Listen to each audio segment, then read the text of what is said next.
What I want to discuss with you guys tonight is I've prepared a video all day today, and I have one I'm going to play for you, which kind of goes over the instruments that we have. So what I'm going to do is go over here and find this real quick,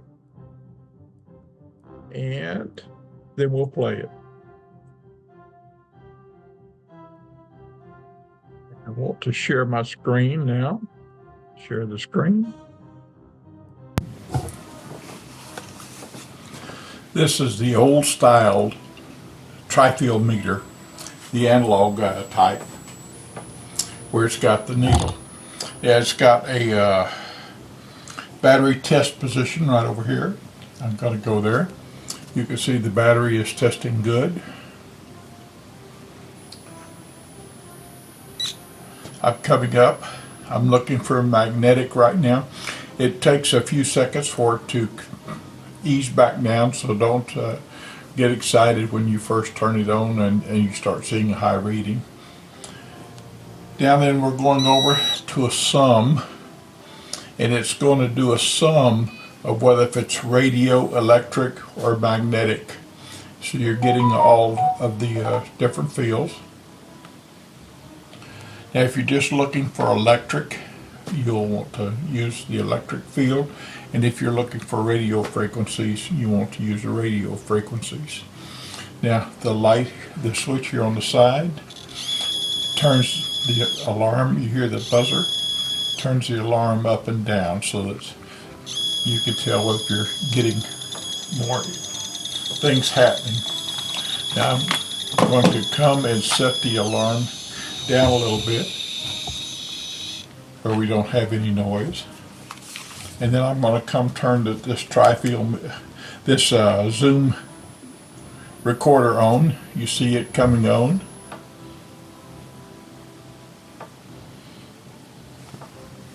Now I'm going to go from radio to electric.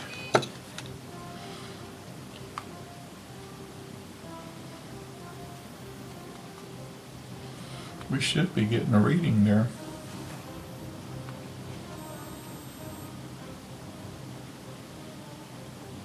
You're seeing a small reading as the Zoom recorder, it's still charging up, coming up. Now this is the tri-field digital model, and here it's turned off. You've got a standard reading there for magnetic and electric. Here you've got the weighted magnetic and electric reading and your radio frequencies.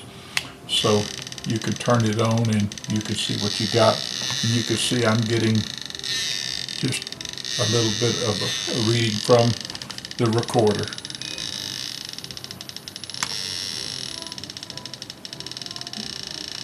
It's a very low reading, but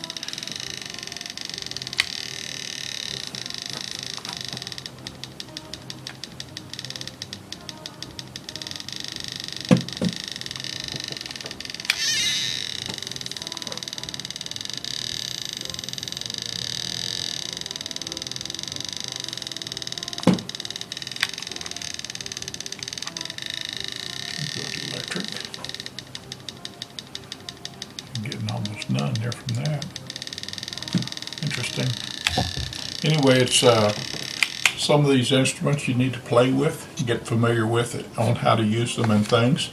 Now this one here has the battery box in the back. Takes 9-volt battery.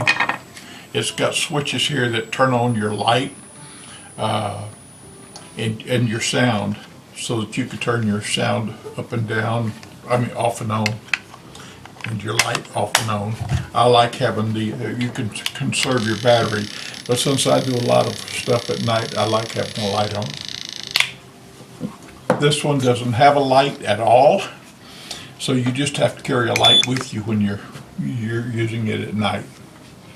But they both have their place, and there are times when I would prefer one over the other. And even though I've dropped this one and broken the case there a little bit, I just put some tape on it to hold it in place. This one is nearly 15 years old. I have it's seen a few ghost hunts, and it's one of my favorites. I bought this one because This one, when you're going around the room, you have to be careful when you're shaking it. See, let me get where it comes down here, electric.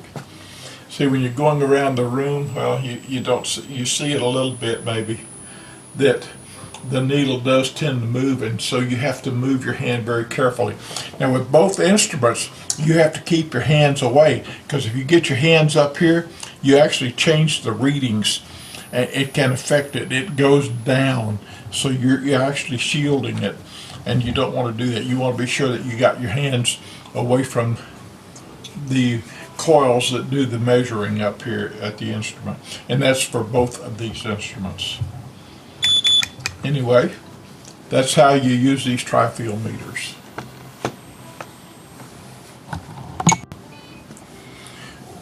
Okay, you saw the instrument coming up and starting up when I was doing the demonstration on the tri-field meters.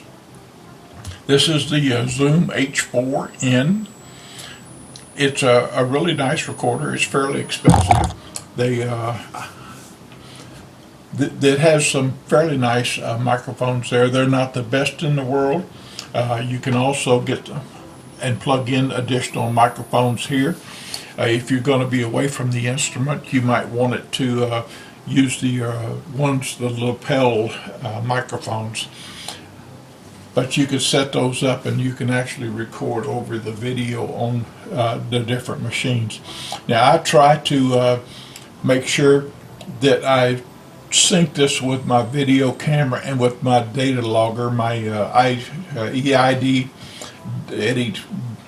data logger, so that I can, if I hear any EVPs or something during the time when I'm having activity on the meter, I can go back and check it when I'm doing a recording.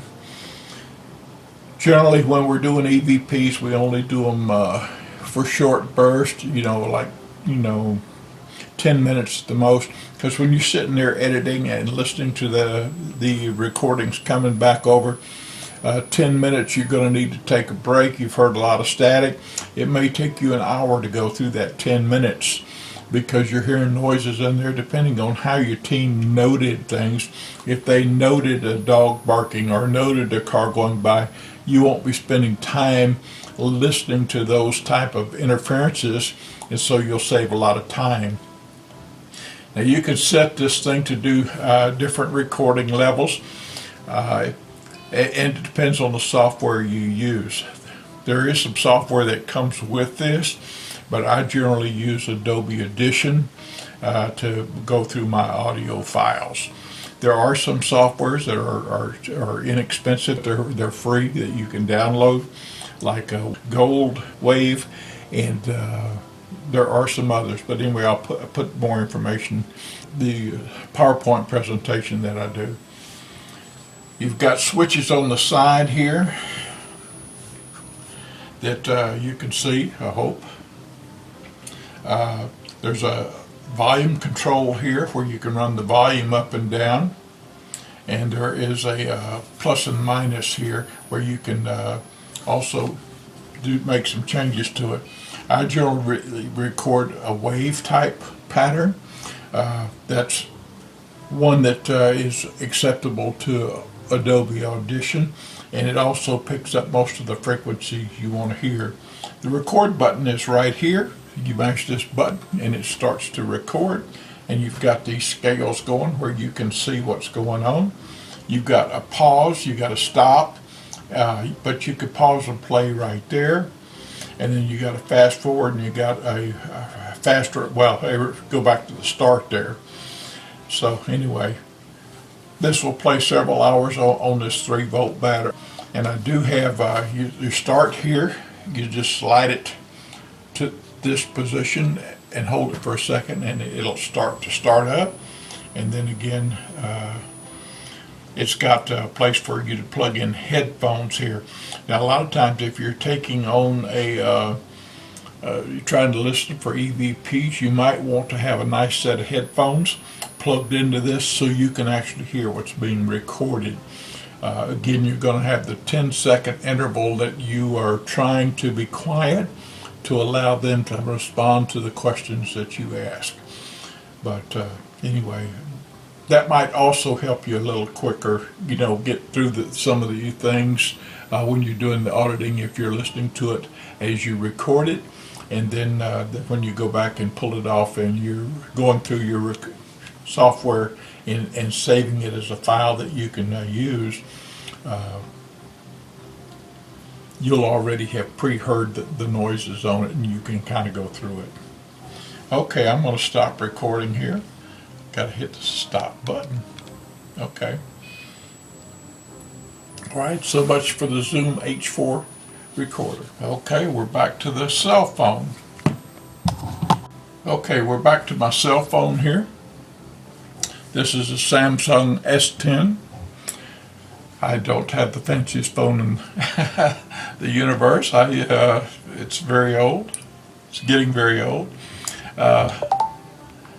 And it wants to remind me to pray right now. Okay, now all of my ghost hunting, I had talked to you in our first recording that I would show you how to use your phone to do ghost hunting. Well, one of the things, of course, is your camera. Your camera can take a lot of pictures, and most of the cell phones today are very high quality, and the photography is fantastic.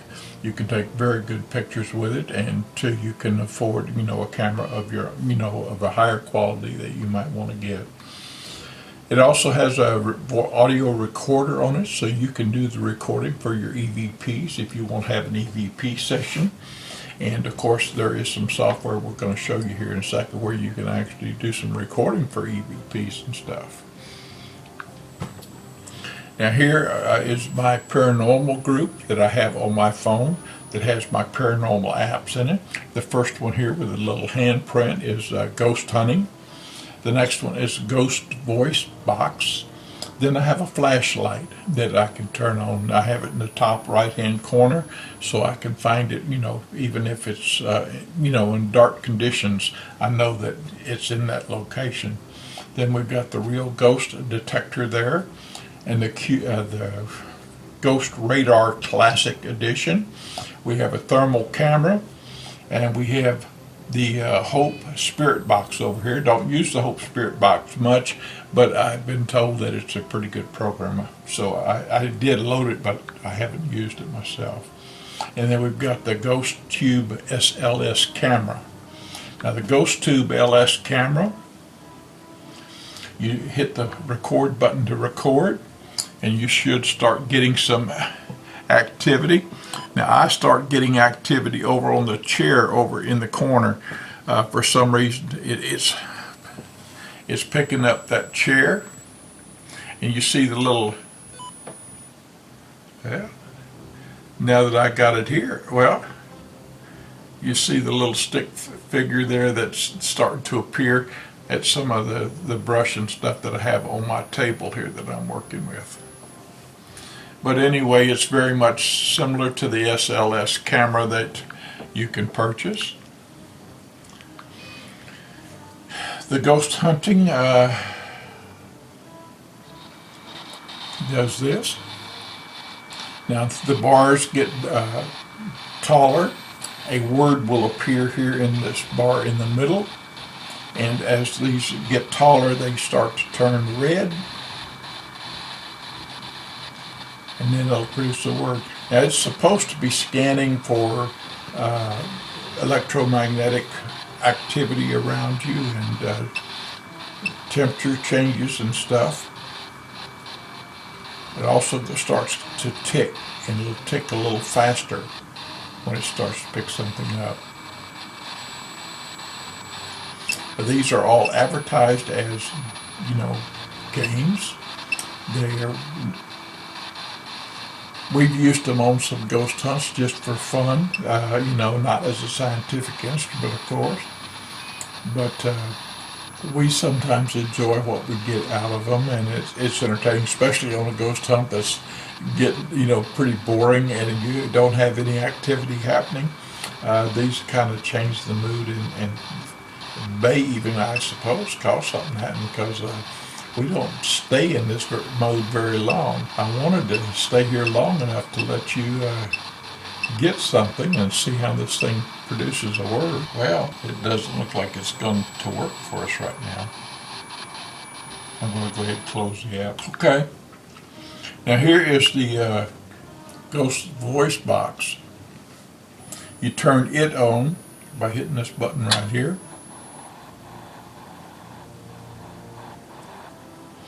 And you can see the needle moving there. Now this one of course is not the professional. You can pay a little money and get the professional one, but you can see the ad for Angie's List down here on the bottom. So, and some of these will throw an ad out there in the middle of it, unless you have the paid version of the program. But you can see that needle moving back and forth. Okay. And you've got here where you can do the settings. You can turn the static filter off and on. You can turn the history off and on. Things like that. And then, are you enjoying the app? Yeah, I'm enjoying the app. Okay, so anyway, I'm going to break out of it here. Close the app, yes. Now I'm going to go back into the box, go to the ghost radar here, or ghost detector. And here again, this is waiting for words. Now this also has a compass on it. And you can see that it's rotating a little bit. It does work off of the magnetic fields, and so it's sensing where north and south is. And I can tell you that the directions appear to be right, knowing what, the directions are from my house. Here again, it's waiting for words. You see the bar graph where the graph is indicating that the sensors are working and going up and down. And of course this bar here says, hey, it's waiting for words. And it's supposed to be picking up things out of the atmosphere to tell you what it's sensing. Like I told you, you're going to get ads.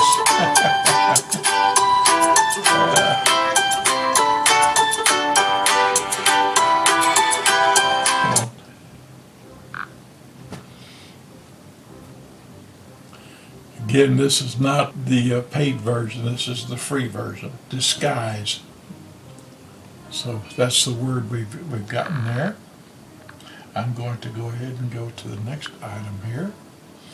The classic ghost radar. Now,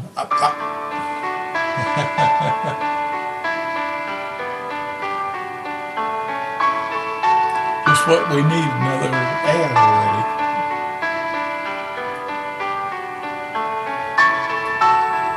I think somebody needs to have the Bible installed on their phone, which must be when this came up. I already have this installed on mine. Download it now and try it. Okay, we're back to the ghost radar. Now what I have noticed about the ghost radar is this I've used more than most of the other apps. On a lot of the investigations that we've had, Principal. It's got principle for the word. We get the little blips on here that may be red or green or yellow, and it depends on what the intensity of the information that the phone is picking up as to what color it makes the dots. But a lot of times when I've had the motion detector set up or REM pod set up or different things set up, like here, I would find that I'd be having activity on my instruments based on where this thing is showing in relation to where the cell phone is. And so I have sometimes wondered, about how accurate the information this thing's picking up. And this is being pretty active right now. It's now not normally this active. But anyway, that'll give you an idea about the ghost radar, and you can install that on your phone if you'd like to have it and play with it. Thermal camera, start. As you can see, the thermal camera comes on, and it's a real thermal camera. So it makes your screen, respond, your phone respond in a manner that, and you can actually use it, hit that camera. And not only are the spirits active, but so are the ads this morning.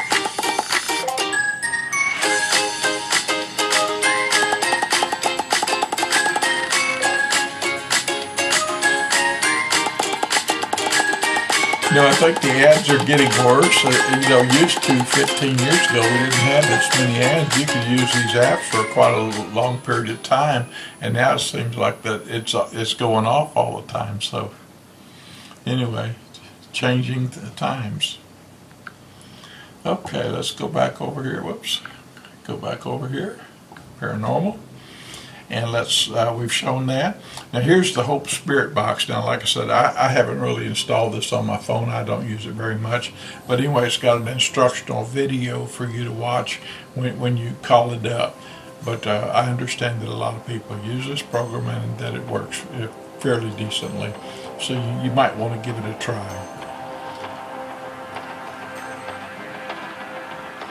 Come on. Well, I guess what I'm going to have to do is go here and close all the apps to get rid of it. Okay, so now you know a little bit about how to use your cell phone for ghost hunting. Now with your cell phone and a pair of the dowsing rods that you're going to make out of coat hangers, you're equipped to be able to do some things. And be sure and let us know how you're doing. This is the Mel Model 8704-R EMF detector. And it's a very simple to use instrument. We start off by putting a new battery in it by removing this screw here on the back and pulling that off.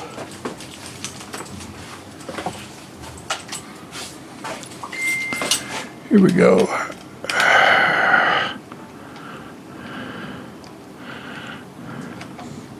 The screw doesn't have to come all the way out, just enough to clear, as you can see here. Pull that off. Now, I like to always test my batteries before I put a new one in, and you can see where the negative post and the positive post go, and we just put it and touch it, and you can see that the needle is showing that this is a good battery. I hate to get out there and just to put a battery in and have it go dead on me as quick as I have put it in, when I can just be reassured that it was a fully charged battery when I put it in and that it's ready to go right now. Put this back in, put the cover on.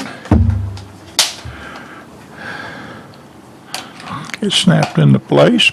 Set the screws so we don't lose the cover and the battery.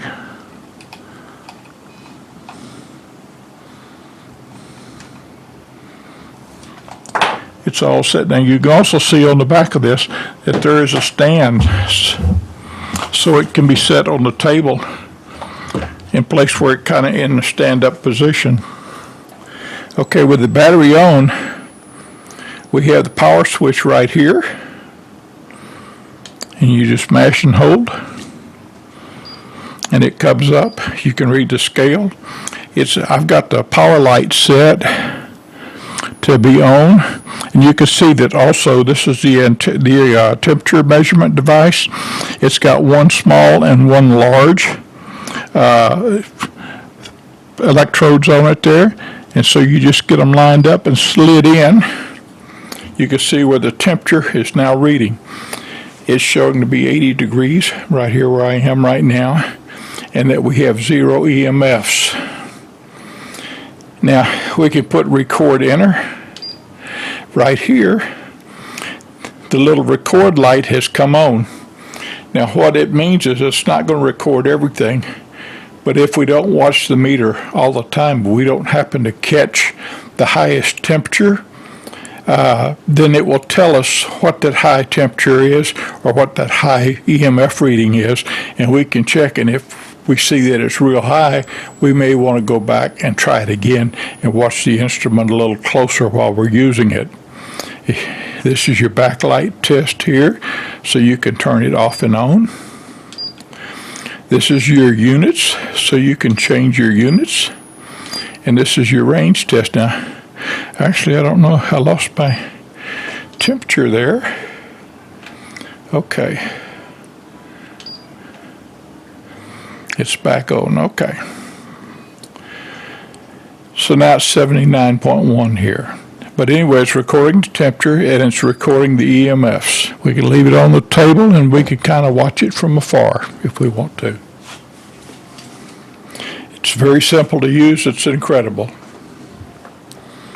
So I love these little instruments because they're not overreactive. They don't make a lot of noise. And I'm going to go ahead and kill the power on this instrument. And everything is off.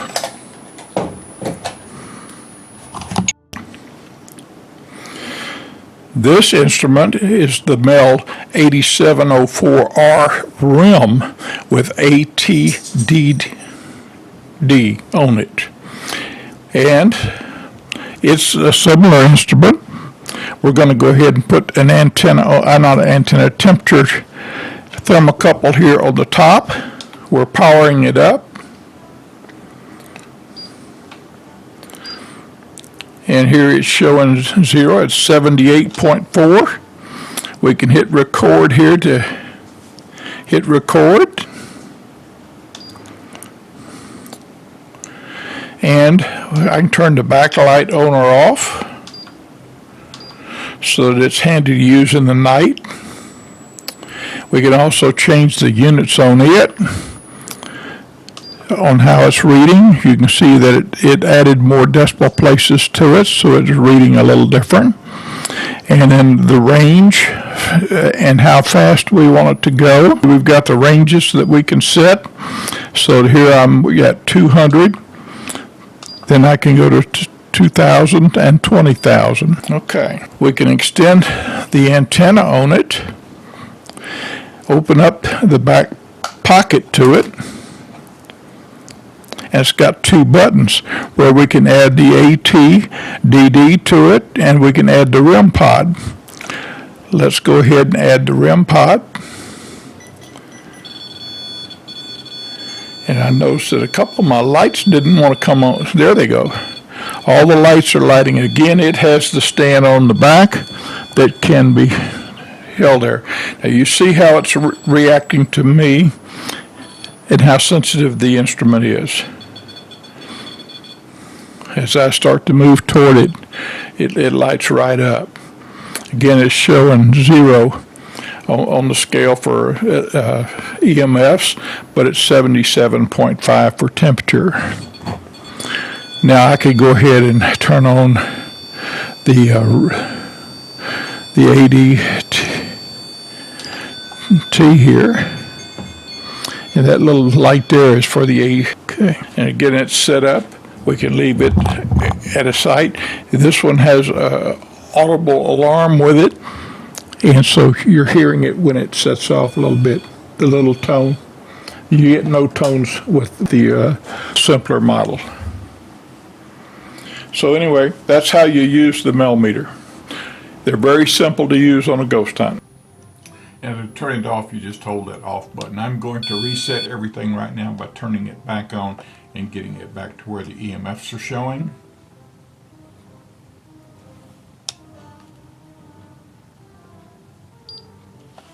We're powering up. So I know it's showing 0 EMFs. Now then, I have put batteries in the zoom meter here, the zoom recorder, and of course then this has to go all the way down to the on position to turn on. You see zoom coming on.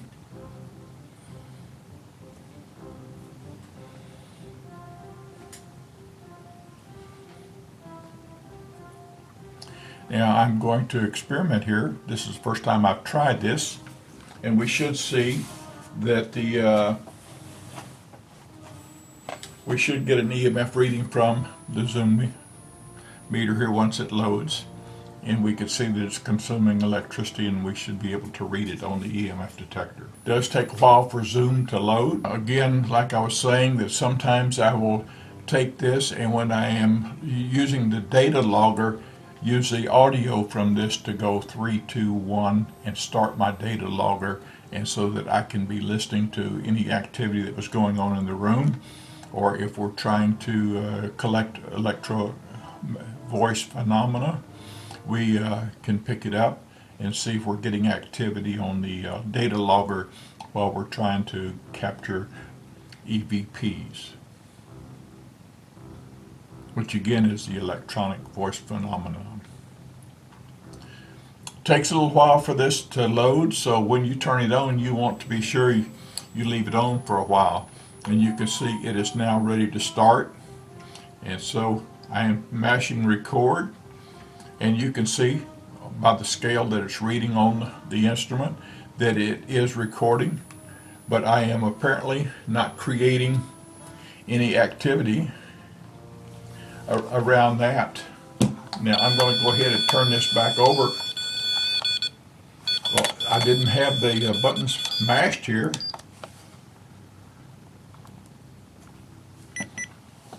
So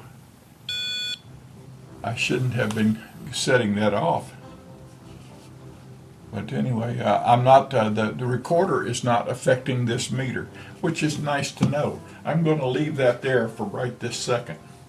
And I'm going to get another meter here. Now you can see that this here is a tri-field meter, and it is actually showing that we're getting some EMFs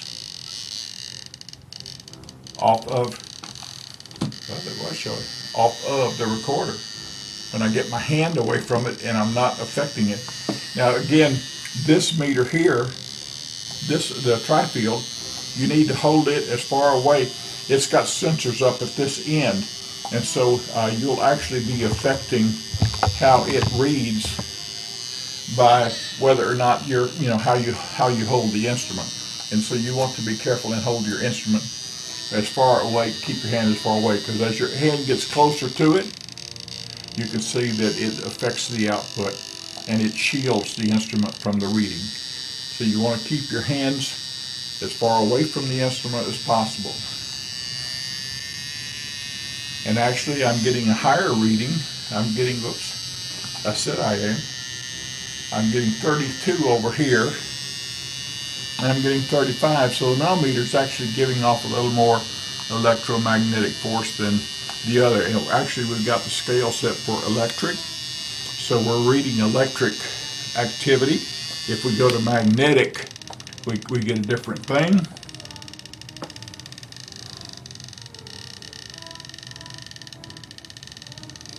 And so we're getting background noise there.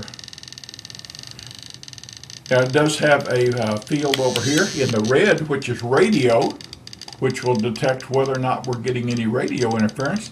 And I'm seeing it's interesting that my voice is affecting the reading. I can see it flashing on the screen as I talk. That is interesting. Well, maybe it's not me. It's a radio interference. It's going off whether I'm talking or not. So there's radio interference here in where I'm sitting right this minute. And we're measuring how much we're getting. I'm not real sure what the Wade means. On Wade here, I am getting on electric a 22. When I go to the standard, I'm getting a 26. So it looks like that the Wade does adjust it downward for background activity a little bit. And now when I go to magnet, we're getting a 0.2, 0.1. I'm going to go to Wade, and we're getting about the same. It's 0.2. And then again, turn the instrument off. You turn the instrument off. To change the battery on this, you just pop this door, and again, you got a 9-volt battery here. So we carry lots of spare 9-volt batteries. and lots of spare batteries, period. You can see my battery box across the way here. And actually, before I put any batteries in, I actually test the battery. Now, when you get out in the field, you get out there and you put your batteries in, you know that when you put them in, that they were fresh and charged. We like to know that when we put a battery in, that it is good and that it is testing good, and that way we're sure that if the battery suddenly demonstrates that it's been drained, that it's due to spirit activity and not because we had a poor battery to start with. That something has to drain the battery. So we always test our batteries before we load our instruments. So these are 3 of our basic instruments with our battery tester, and these are what we use on most investigations, and I think that you'll find that this is very helpful to you, I hope. And again, the temperature here is now 72.3, and the data logger is still going, and I'm cutting the data logger off at 3, 2, 1.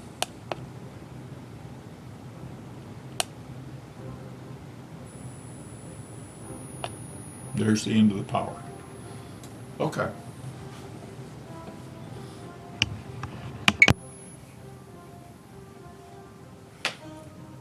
And now this video is going to cover our millimeter.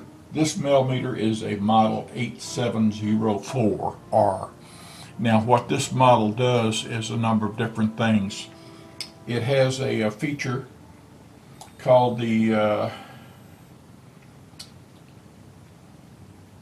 radiating electromagnetic function, which works off of this antenna here. Now when I'm going to power it on,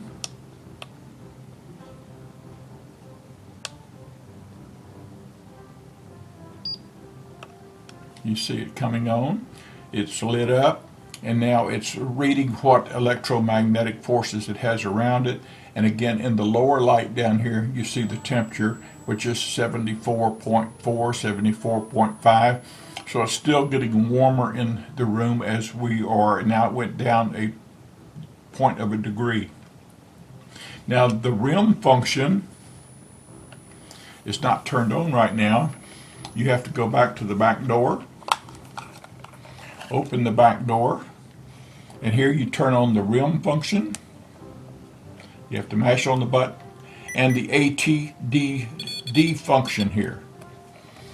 And you see the lights on the side come on. Now it's acting as a REM pod. It's creating an electromagnetic force around this antenna. Anytime something comes in and interrupts the force here, or how much, the lights indicate that there's activity going on around and how close it is. Okay? Now then, I can hit the record button and it will start recording, and what it does is it's going to log the highest reading on each function, and I can go through later and read what it was. Now here I can turn the backlight off and on so that in the dark I can see the thing a little better, or not see it, you know. And also it preserves battery. If I go down and turn the light off, I'm not using as much battery power as I would be if I had the light. Of course, these are all LEDs. You can just see the little LEDs in here, and it of course doesn't use as much power as a different type of light bulb might have. Now this is the antenna for the temperature. I'm going to touch it, and you should be able to watch the temperature start to go up. Now it's 80.9, 81, 83, so it's coming up to my body temperature. So you can see that it's recording the function. So this helps you determine whether if you're in a hot or a cold spot, whether the temperature is going up or down as you're getting activity from the electromagnetic force around the room. You have the lights on the side here, which tells you that the temperature LED right here, so it's reading temperature. Here's your temperature 0 switch, And here's your other switches. You can rim 0 here, or you can change your rim activity a little bit. So when you 0 it, it zeros here so that we're having no activity right now. Now we're starting to. Also, when you're holding the meter, you want to try to hold it as far away from the antenna as possible. The closer you get to the antenna, the more you're going to affect it. So a lot of these instruments, especially EMF detectors, you want to try to hold them as far away as you can. This is the EDI data logger. The way you can get access to it to change the batteries and to operate it is to remove the SD card that is in the top, peel off the outer cover like so, and remove the cover here on the battery compartment. And here you'll see that it has 3 or AA batteries in it. These are fresh batteries that were just put in earlier, so they are good, and I'm going to leave them there. I'm putting the case back on the instrument to protect it. Now when I'm using this instrument outdoors, sometimes I'll put a rubber pad also under it. Now this rubber pad is very nice here for keeping from transmitting noises on a wooden table up through the data logger and picking up the vibrations and stuff, so it does dampen it a bit. Now if you want to lessen that dampening, you might want to take and remove the case from it and put it directly on your surface that's going to be using this on. Generally, I will locate this in the middle of my place where I'm doing my investigation. I try to put a camera on it, and I also or around it, so that I know what's happening around the data logger when it's making these recordings. I like to be able to sync my recording to the data logger so I can see what was occurring at the time and what may have triggered any incident that this data logger records. A lot of times I could do this with both a video camera or an audio recorder, or both. But for right now, I'm just going to demonstrate with the use of the video that we're creating right now. And I would say, okay, now you can see that everything lit up. It's showing the temperature right now as 70.4 degrees in the room that I am in. Now then, if the temperature goes up or down, the red or green light will come on, and you're seeing as I tap the case that the lights across the bottom are lighting up, indicating it's recording vibrations. Now then, if I want to look at vibrations, I can look at vibrations by hitting the different things here and power them on and off. Now the display was just changed. Now I'm picking up the milligausses, and you're showing 0 milligausses. And I'm going to go back and start the recorder. You see the red light flashing up at the top, indicating that it is now recording. So everything is being recorded to this SD drive as we're going on here. And I'm going to go back to the temperature.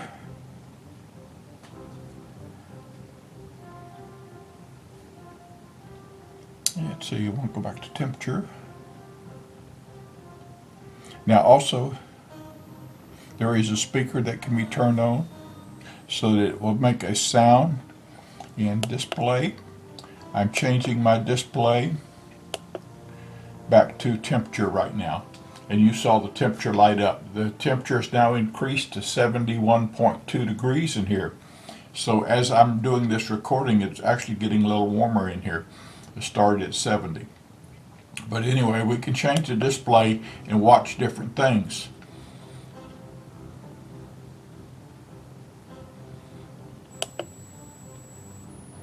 Now, right now it's looking at milligausses. There's recording, and it's showing that there are no milligausses in the area.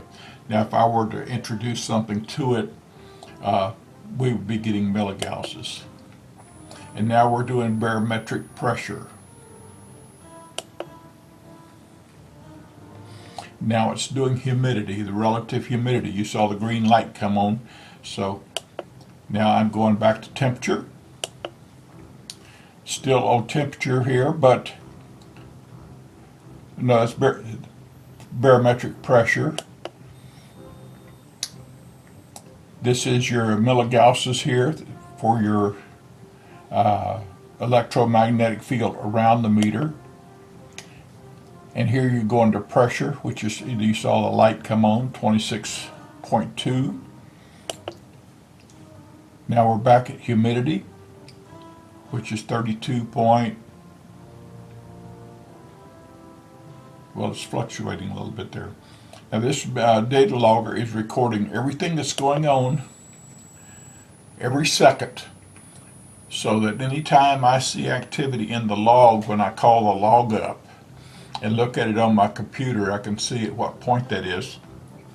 I can now look at the 0 point when I started the meter here and sync it to the camera when I count it down from 3 to 1 and play the camera and watch till I get to the point where I'm in the log as to what caused the temperature change, or whether the meter was dropped or if there was a vibration. You can see that even hitting the table here, it's recording the vibrations. And I'm not hitting the table hard. I noticed that it actually went off when I moved my hand. So, but anyway, in essence, this is what the data logger does. I will show you a copy of a file from the data logger at the end of the video here. I will try to add it and see if we can't show you more about what this data logger does and why I consider this such a valuable instrument in carrying out our investigation. I hope you enjoyed this video, and I hope you'll come back and see some of our other instruments and what we do with them. Thank you.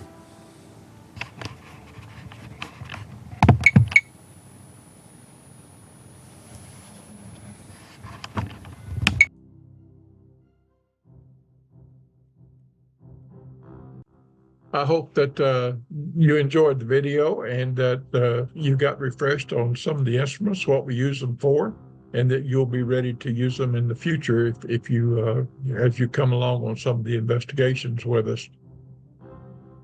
That concludes our meeting for tonight, and I hope y'all had a happy Easter.